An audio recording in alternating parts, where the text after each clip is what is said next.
Welcome, ladies and gentlemen. Before we start this video, I want to take this opportunity to thank Leila Athmani for your great support.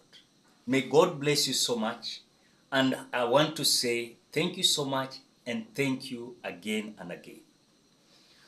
William Ruto has realized that using Uhuru Muigai Kenyatta's ex-cabinet ministers, principal secretaries, chief administrative secretaries, and also the close allies of Uhuru Muigai Kenyatta is going to change some tactics and tricks when it comes to the leadership of his Kenya Kwanza government. With your notice, I want to remind you, and I want you to understand the context that are in Kenya Kwanza government.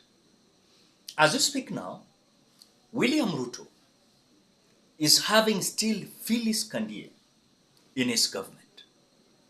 At the same time, William Ruto has retained Monica Juma, and again is using the former head of public service, that is Mzee Joseph Kinyua.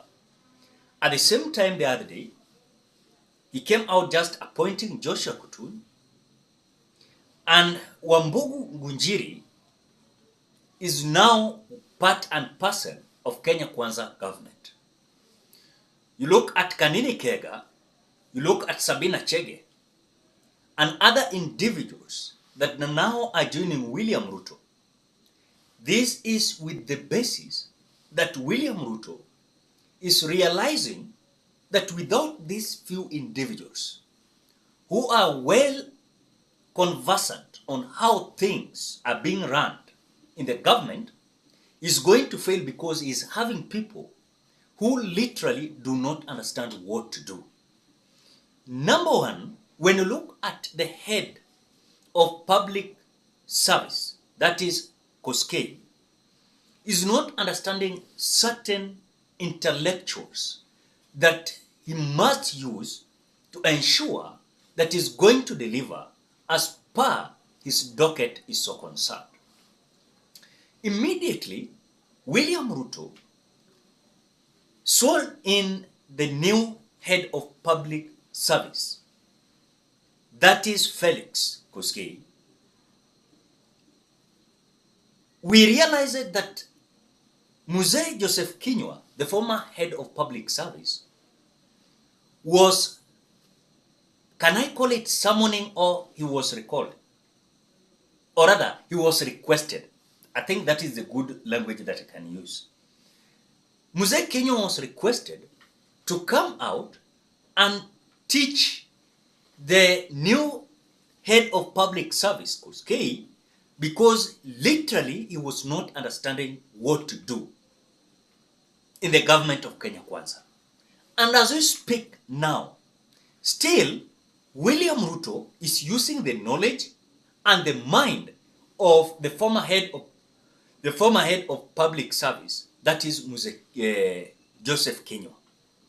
At the same time, when you look at Monica Juma and Phyllis Kandie, they have been given positions in the government as either advisors or secretaries.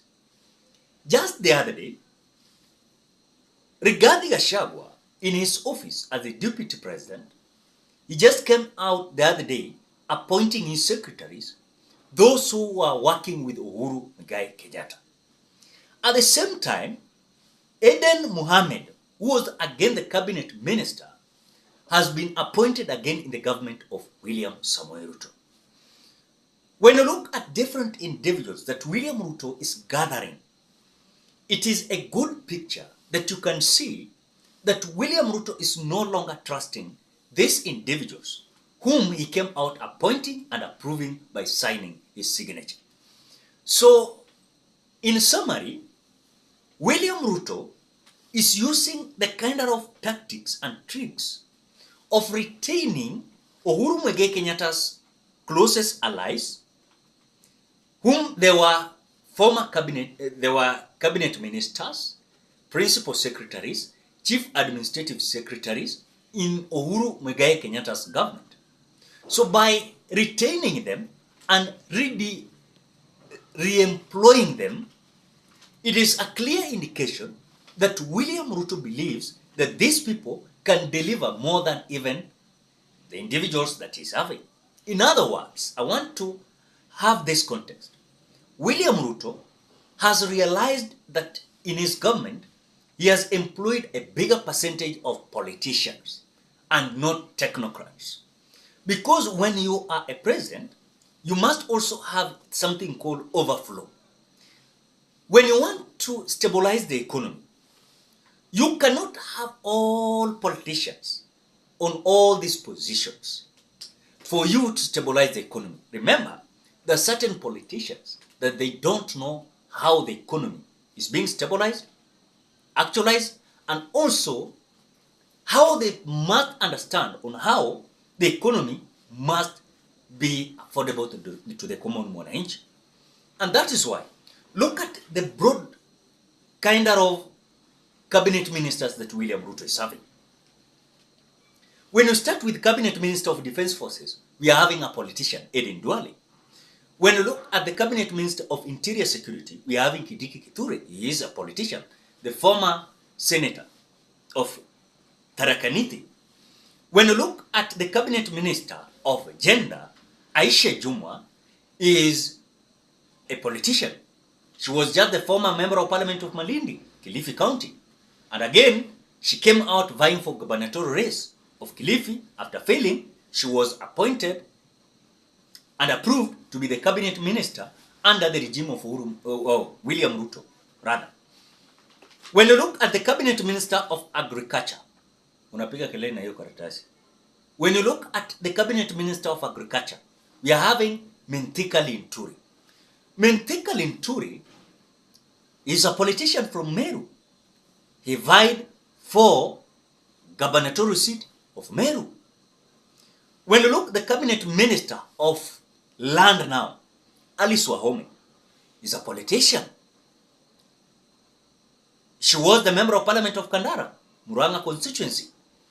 When you look at Moses Kuria, is a politician. The other day, he was the member of parliament of Gatunu South. You know? When you look at the cabinet minister of labor, Florence Bore, Florence Bore vied for a seat in Kericho, if I'm not wrong. When you look at Naumisha is a politician also. She was in the alignment of politics of William Ruto's government. Now, those are just few individuals we are having. Then look at the principal secretaries. People like Nixon Koril, people like Jaguar, people like Millicent Omanga, people like Margaret Wanjiru. Different individuals in this government of William Ruto, bigger percentage of them are politicians. The only cabinet minister that I can verify without any fear of contradiction here, that is at least a technocrat and again is not a politician, that is Ndungu, the cabinet minister of treasury, that I can verify is not a politician. Now, what is the basis of William Ruto using the tactics and the tricks of Uhuru Muigai Kenyatta? Is that he has realized that Uhuru Muigai Kenyatta never employed a bigger percentage of politicians in his cabinet. You know, principal secretaries, he never employed more politicians. The same to chief administrative secretaries. You will find that, look at, for example, the former cabinet ministers.